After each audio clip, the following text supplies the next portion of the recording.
강아지 아토피 알러지로 고생하시는 분들 정말 많이 계시거든요. 너무 흔한 질환이고. 근데 너무 흔한 질환인데 관리는 되게 어렵고 난치성이고 뭐 치료 잘 안 된다. 어떤 질환이고 어떻게 관리하고 막 누구는 사료를 먹어야 된다. 누구는 뭐 자연식해야 된다. 너무 어려워요. 어떻게 해야 되죠? 일단 알러지 같은 경우에는 가끔씩 보호자분들이 자책하시는 경우가 있어요. 뭐 이것 때문에 생겼나? 내가 이거 해줘서 생겼나? 그런 건 좀 안 하셨으면 좋겠어요.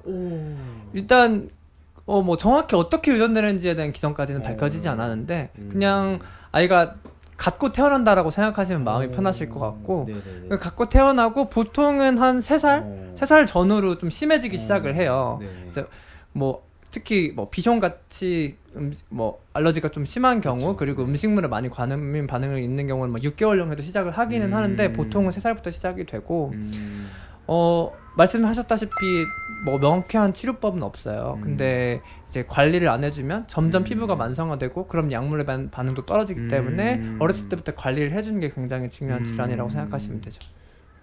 내가 계란 흰자를 먹었는데 우리 애가 알러지가 생겼어. 내 잘못이야가 아니라 네, 전혀 아니죠. 계란 흰자 알러지를 찾으신 거잖아요. 네, 그쵸. 그럼 이 아이는 계란 흰자 안 먹이시면 될 거 아니에요. 그쵸, 다음부터. 그쵸. 그러니까 또 하나는 제가 많이 겪는 거는 음식 알러지랑 아토피 구분을 못 하시는 것 같아요. 뭐 알러지다 아토피다 뭐다 막 뭐 음식만 한다. 사실 알러지 관리에서 보호자님들이 하실 수 있는 게 음식밖에 없고 좀 비용과 시간이 많이 드는 거에 이제 면역 치료 이런 걸 텐데 뭐 음식 알러지랑 뭐 이런 거 구분 어떻게 하죠? 근데 사실 음식물은 특히 조금 더 좀 연구가 많이 필요한 것 같은데 결국에는 제가 경험상 느끼면 보통 음식물이랑 환경성이랑 같이 갖고 있는 경우가 굉장히 많아요. 물론 보통 우리가 여태까지 알고 있는 그런 기전 같은 경우는 조금 차이가 있지만 결국에는 알러지가 심할수록 두 가지 다 갖고 있는 경우가 너무 많아서, 그리고 일단 처음 시작하실 때는 그냥 다 갖고 있다라고 생각을 하시고 관리를 시작하는 게 좋을 것 같아요. 그래서 일단 병원에서 알러지라고 진단을 받으시면 식이제한부터 시작을 하시고 뭐 진먼지 진드기류를 좀 회피할 수 있을 만한 그 면 제품이나 이런 걸 좀 교체를 해주신다든지 뭐 알레르망 이런 것도 있으니까요. 그리고 뭐 풀이나 뭐 벚꽃 난리 있을 때 혹시라도 아이가 반응을 하는지 같은 걸 좀 잘 관찰하시면서 다 있다라고 생각을 하시고 좀 관리를 하시는 게 좋을 것 같아요. 다양하게 접근하자는 거죠. 네, 음식도 네, 관리하면서 환경도 관리하면서. 근데 아까 진먼지 진드기가 사실 제일 흔하니까 네, 진먼지 그쵸. 진드기 관리 방법으로 면 제품을 사용하면 더 좋은 거예요? 아니 면 제품 같은 거보다는 좀 어떤 게 더 좋아요? 사실은 이게 좀 현실적으로 조금 어려울 수 어렵죠. 있는데 뭐 그러니까 그런 진먼지들이 살 수 없는 뭐 가령 뭐 플라스틱? 약간 근데 사실 그러니까 면 제품을 좀 회피하는 게 좋은데 면을 회피해야 되는데 면을 어떻게 회피해요? 그쵸. 그 사실상 말이 안 되고 그렇죠. 그냥 그래서 사실 진먼지 진드기류에 대해서는 어떤 면역 치료가 좀 면역 필요하다고 치료가 생각하시면 될 것 같아요. 알러지 아토피에 있어서 사람도 그렇지만 강아지도 1번 치료, 주된 치료죠. 그거는 이제 면역 치료로 알려져 있는데 여기에 대해서는 어떻게 생각해요? 면역 치료도 당연히 효용성이 있어요. 그러니까 지금 나와 있는 다른 증상에 대한 치료랑은 별개로 어떤 원인에 대한 극복을 유도하는 치료이다 보니까 그 단순히 면역 치료만 하라 이것도 아니고 면역 치료가 다른 치료를 같이 하면서 상승 효과를 나타낼 수 있다라고 생각을 하시면 될 것 같아요.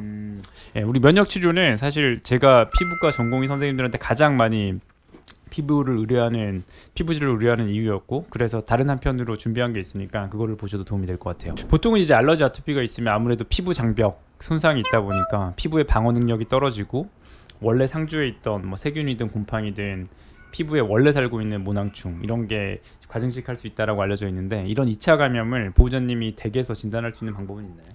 일단은 여드름 같이 생긴다고 생각하시면 될 것 같아요. 어떤 세균 감염이 생기면은 그 보통 뭐 사타구리나 이쪽에 여드름처럼 이렇게 빨갛게 올라오거든요. 오돌토돌하게. 그런 게 있으면 세균성 감염일 확률이 높고, 뭐 보통 발 같은데 노란색 분비물이 많이 끼거나 좀 그런 빵군 냄새가 좀 많이 심해지거나 분비물이 너무 많이 많아지고 피부가 자꾸 기름지게 되면 그건 또 효모균이 과증식되어 있을 확률이 높거든요. 그래서 뭐 집에서 완벽히 알아내시기는 어렵겠지만 뭐 좀 피부가 알러지가 있는 걸 알았고 원래도 간지러워하긴 했는데 좀 평소랑 다르다 싶으면 좀 동물병원에 가셔야 될 것 같아요. 오감을 활용해야겠네요. 그러니까 시추를 키우다 보면 이게 꿉꿉하고 빵 굽는 맞아요, 그런 맞아요. 데인데 특유의 냄새. 그다음에 약간 손으로 사타구니라든가 발바닥을 했을 때 뭔가 이거 뭐야 왜 젖어 있지? 그쵸, 그쵸, 약간 그쵸. 이런 이게 지루성 말씀하시는 거고 눈으로 보면 또 빨갛고 뭐 갈색으로 돼 있고 이런 부분도 있고 뭐 코카 끝도 없죠. 그쵸. 코카 등 이렇게 보면 빨간색 반점이 여러 개 있으면 이거는 세균 문제일 가능성이 네, 네, 높고 그런 병원에서 그런 세균들 검사는 다 따로따로 하는 게 원칙인가요? 아니면 그쵸, 원칙적으로는 다 하죠. 그러니까 기본적으로 제가 시즌을 했을 때 경험적으로 좀 웬만하면 알게 되는 경우가 있긴 하지만 100%는 없거든요. 당연히 일반적으로 여드름 같이 나타나면 세균성 감염일 확률이 제일 높지만 모낭충에서도 그렇게 나타날 수도 있고 가장 흔하게 알려진 면역 질환 낙엽성 선포창도 그런 식으로 나타날 수 있거든요. 그러니까 사실 가장 높은 게 나타나는 거를 제가 말씀을 드리고 있는 거고 제 머릿속에는 그거 외에도 감별해야 될 질환들이 다 있으니까. 이게 참 그래서 피부가 좀 많이 어려운 부분도 있어서 일단은 치료를 받으시다가 차도가 없거나 너무 많이 재발하거나 뭐 이런 경우에는 피부 전공의 선생님을 한번 찾아가는 것도 뭐 도움이 될 것 같아요. 산책을 자주 하는 건 아토피 알러지에 도움이 되나요?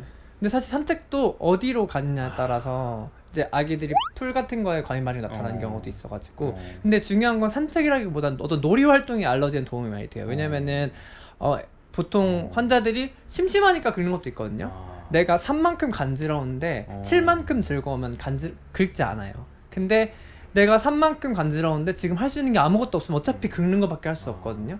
그러니까 약물이를 최소화할 수 있는 방법 중에 하나가 보호자님이 되게 잘 놀아주는 걸 수 있어요. 그럼 잘 놀아주고 그다음에 산책도 뭐 알러지 일으키는 유발균이 없는 곳으로 네, 풀밭에 알러지가 심한 아이면 풀밭을 그쵸. 피해야 될 것 같고 그런 식으로 하고 노즈워크를 통해서 항상 집에서 네. 아이가 계속 관심 있게 알러지가 얼음에 있을 리는 없잖아요. 그러니까 얼음 같은 거에 그쵸. 뭐 이렇게 장난감으로 준다든가 아니면 클리커 이것도 클리커 훈련도 저희 유튜브 찾아보면 있을 텐데 클리커 훈련 같은 걸 통해서 하면 좋은데 근데 이런 걸 할 때 트릿 보상이 필요한데 알러지 아토피가 있으니까 닭가슴살이나 이런 게 부담스러운 아이들도 꽤 많이 있거든요. 그쵸. 그럴 경우에 트릿 보상으로 줄 수 있는 거는 보통 당근 같은 거 고구마. 고구마도 다 잘 먹으니까. 알러지를 일으키고 일단 살이 잘 쪄가지고 근데 고구마가 그래도 다른 고기 같은 것보다 훨씬 괜찮긴 하죠. 고기보다는 훨씬 괜찮다. 네, 그래서 알러지를 일으킬 수 있으니까. 네, 청약을 못 먹일 때 뭐 보통은 투약 보조제 같은 걸 먹이긴 하는데 고구마를 잘 먹으면 가끔씩 고구마 이만큼씩은 먹이라고 말씀드릴 때도 되게 있어요. 소량. 고구마 하나는 거의 150kcal 되게 고열량 높은 네, 거니까. 네. 과일은 어때요? 사과. 과일도 정말 낮은 확률로 나타나는 아이들이 있긴 한데 대부분 괜찮거든요. 그래서 사과, 배 같은 경우에는 어떤 치석껌 같은 거 대용으로도 좀 많이 권장드리고 있어요. 알러지 아토피가 아주 심할 때는 이런 당근 좀 안전하고 그런데 잘 안 먹는다 그러면 과일이나 이런 거 소량씩을 먹여가면서 그걸 통해서 노즈워크나 클리커 훈련이나 이런 걸 하면서 아이를 항상 더 피곤하게 재밌게 긁을 시간이 없게 해주시는 것도 뭐 도움이 될 것 같아요. 오늘도 좋은 말씀 감사합니다. 행복한 하루 되세요.